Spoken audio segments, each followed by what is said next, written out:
perkenalkan, nama saya Isma Priandani. Saya salah satu guru yang mengajar di SMA Negeri 2 Kota Tarakan. Saat ini saya mengampu mata pelajaran Bahasa Indonesia.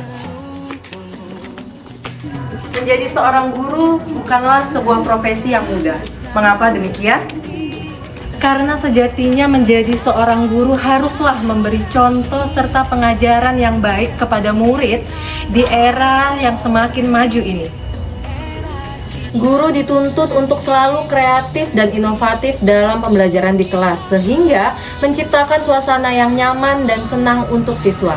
Dari hal itu, inilah energi positif dan ilmu yang disampaikan pun dapat diserap secara menyeluruh oleh siswa di kelas.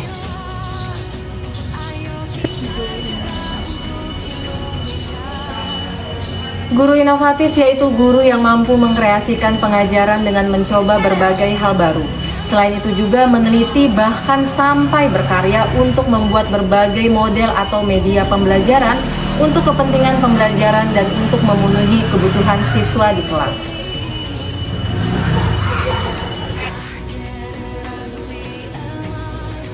Membahas mengenai guru yang inovatif, pada kesempatan kali ini saya mencoba memperkenalkan inovasi saya dalam melaksanakan kegiatan belajar mengajar di kelas yang tentunya membawa energi positif bagi siswa. Apa itu?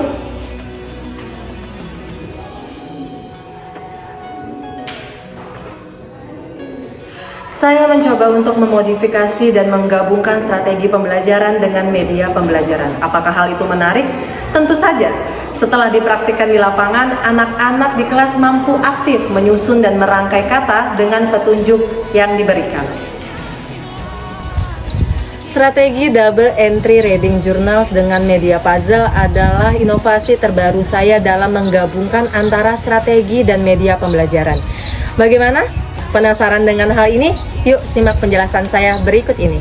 Pada kesempatan kali ini, hal pertama yang saya lakukan yaitu pembuatan bahan ajar seperti media pembelajaran, modul ajar, dan kelengkapan lainnya. Modul ajar yang saya siapkan yaitu modul ajar penulisan puisi, di mana pada halaman pertama, selain cover terdapat informasi umum seperti identitas modul yang terdiri dari nama guru, jenjang sekolah, tahun ajaran, kelas, alokasi waktu, dan fase. Tidak hanya itu, informasi umum juga terdapat capaian pembelajaran seperti elemen menulis puisi, tujuan pembelajaran, indikator ketercapaian, dan profil pelajar Pancasila. Selanjutnya, informasi umum lainnya yaitu disiapkannya sarana prasarana. Di sini juga terdapat target guru dan peserta didik, bagaimana persiapan pembelajaran oleh guru dan bagaimana persiapan pembelajaran oleh siswa. Di modul ajar ini juga menerangkan metode dan model pembelajaran yang digunakan. Adapun yang digunakan dalam pembelajaran kali ini yaitu menggunakan strategi double entry reading journals dengan media puzzle secara tatap muka. Selain itu juga di dalam modul ajar ini terdapat beberapa RPP yang nantinya digunakan di dalam kelas. RPP ini terdapat RPP 1 kali pertemuan, 2 kali pertemuan, 3 kali pertemuan, hingga pertemuan akhir. Di sini juga terdapat banyak lampiran, yaitu pedoman penilaian spiritual, sosial, menulis, dan pedoman penilaian menulis puisi, serta LKPD yang disiapkan oleh guru. Tahapan selanjutnya yaitu guru mulai menerapkan strategi double entry reading journals dengan media puzzle. Bagaimana strategi double entry reading journals itu? Strategi double entry reading journals adalah peserta didik membuat kolom ganda dalam jurnal mereka setelah membaca buku non-fiksi. Nah, di sisi kiri jurnal mereka mulai menggambar yang mewakili apa saja yang mereka baca. Sedangkan di sisi kanan mereka menulis tentang apa yang telah mereka pelajari. Nah, dalam hal ini yang untuk pemantik dalam strategi double entry reading journals itu yaitu guru menyiapkan media yang berupa media puzzle.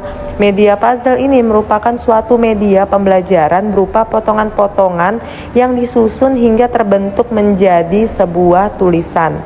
Nah, tulisan tersebutlah yang menjadi clue anak-anak atau siswa-siswa untuk menyusun jurnal puisi yang nantinya menjadi patokan mereka untuk menulis puisi tersebut. Nah, kemudian jurnal menulis puisi dibagikan oleh guru. Di dalam hal ini, jurnal menulis puisi berisikan nama kelompok, anggota kelompok, kelas, dan juga hari tanggal. Tidak lupa di dalam jurnal menulis puisi ini terdapat petunjuk yang harus siswa baca dengan seksama. Selain itu juga terdapat tema dan ilustrasinya. Seperti yang ada pada gambar, terdapat beberapa tema. Ada yang tema lingkungan, ada yang tema pahlawan, perjuangan, orang tua, dan juga masih banyak lagi. Tidak hanya itu, guru juga menampilkan ilustrasi yang sesuai dengan tema. Hal ini untuk menciptakan imajinasi siswa dalam menulis puisi. Seperti yang dapat dilihat pada gambar, jurnal sajak puisi ini berisikan 2 kolom, yaitu konsep sajak dan berpikir sajak, di mana konsep sajak ini adalah gambar-gambar yang mereka bisa imajinasikan dan mewakili tulisan puisi mereka. Tentunya konsep sajak dan berpikir sajak disesuaikan dengan tema yang mereka buat. Apakah hal ini rumit? Tentu saja tidak. Kenapa? Karena siswa mampu mengimajinasikan gambar-gambar melalui gambarnya, melalui simbol, dan setelah itu mereka aplikasikan dan mereka translatekan, terjemahkan di dalam tulisan-tulisan puisi. Setelah konsep sajak dan berpikir sajak itu telah rampung, kemudian siswa diberikan lembar jawaban, di mana lembar jawaban tersebut adalah tersusunnya sebuah puisi dari beberapa kolom yang tadi sudah mereka gambarkan atau tuliskan tersebut. Nah, setelah semuanya telah rampung, kemudian guru mengajak siswa untuk kembali mengeksplorasi sosial media dan apa yang mereka bisa dan ahlikan. Di dalam hal ini, guru mencoba hasil dari puisi yang telah mereka tulis, langsung mereka buatkan sebuah video. Nah, video ini berisikan video yang telah mereka buat, puisi-puisi yang telah mereka buat, mereka letakkan di dalam video dan disesuaikan dengan tema-tema yang telah mereka tentukan sebelumnya. Wah, bagaimana Bapak Ibu sekalian? Sungguh bagus kan karya-karya anak kita dalam menuliskan puisi. Jadi menulis puisi itu ternyata tidak sulit ketika kita sudah memahami kondisi mereka, dan ketika sudah kita paham apa yang mereka butuhkan dan apa mereka inginkan dan apa keahlian mereka, maka dari itu terciptalah sebuah puisi-puisi, tulisan-tulisan puisi yang sangat cantik dan juga bisa kita upload dan bisa kita eksplorasikan ke teman-teman sejawat mereka dan juga bisa kita pamerkan ke dalam sosial media mereka tersebut. Kita belajar Pancasila, kita bernafas dalam sila-silanya.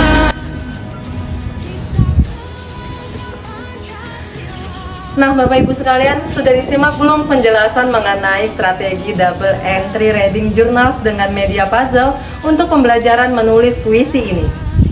Menarik bukan? Tentu saja hal ini bisa Bapak Ibu contoh di kelas untuk menciptakan kelas yang ramai dan menyenangkan, namun tetap terpusat pada pembelajaran materi di kelas. Harapannya inovasi strategi dengan media pembelajaran ini dapat meningkatkan siswa di kelas untuk berpikir kritis, gotong royong, dan memiliki sifat-sifat dimensi Pancasila lainnya di kelas.